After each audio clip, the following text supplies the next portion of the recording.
Should I make a move in this market? Hey there, Natalie here to offer some guidance on this common burning question. Here in Colorado, the real estate market is moving fast. We've also seen some prices rise more than 25% in the last year, and yes, the idea of competing with all the other buyers may seem a little daunting. In spite of that, maybe a move is something you've considered, especially with interest rates so low. And you most likely have plenty of questions.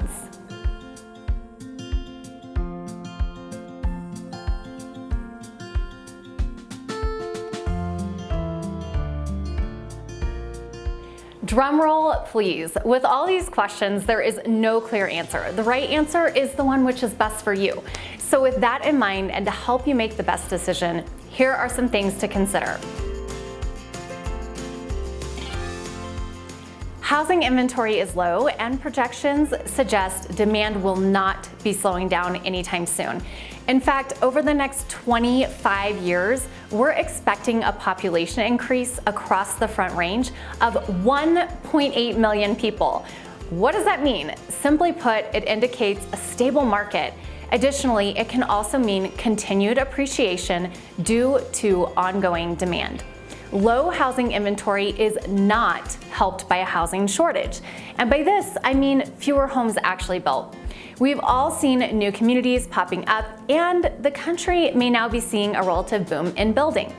But there were 20 million fewer homes built over the last decade than during the decade since the 1940s. Essentially, we are way behind on building after the last recession and have still not caught up.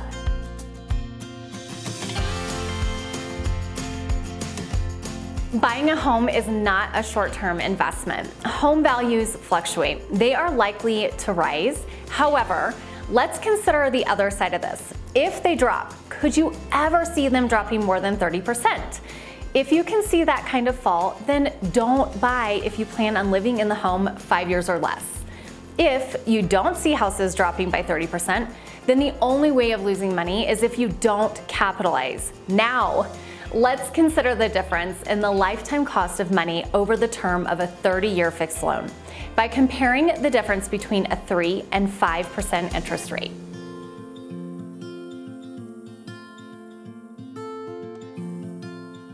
This example represents over $500,000 of additional wealth even if the house doesn't appreciate, which, as I previously mentioned, is unlikely. We already spoke of fluctuations in the market. Those fluctuations will be the same whether you're in your current home or your dream home.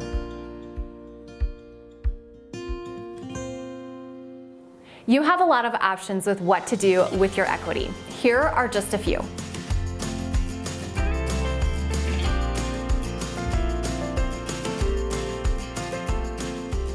After looking at these, you may take one look at the current state of the market and think, that may not be the best idea. It is time you start believing you and your loved ones deserve to live the way you really want to live. And maybe that can happen sooner than later.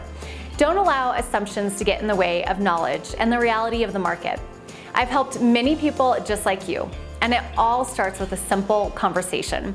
So please, when you're ready, let's begin that conversation, and together we can explore what is best for you.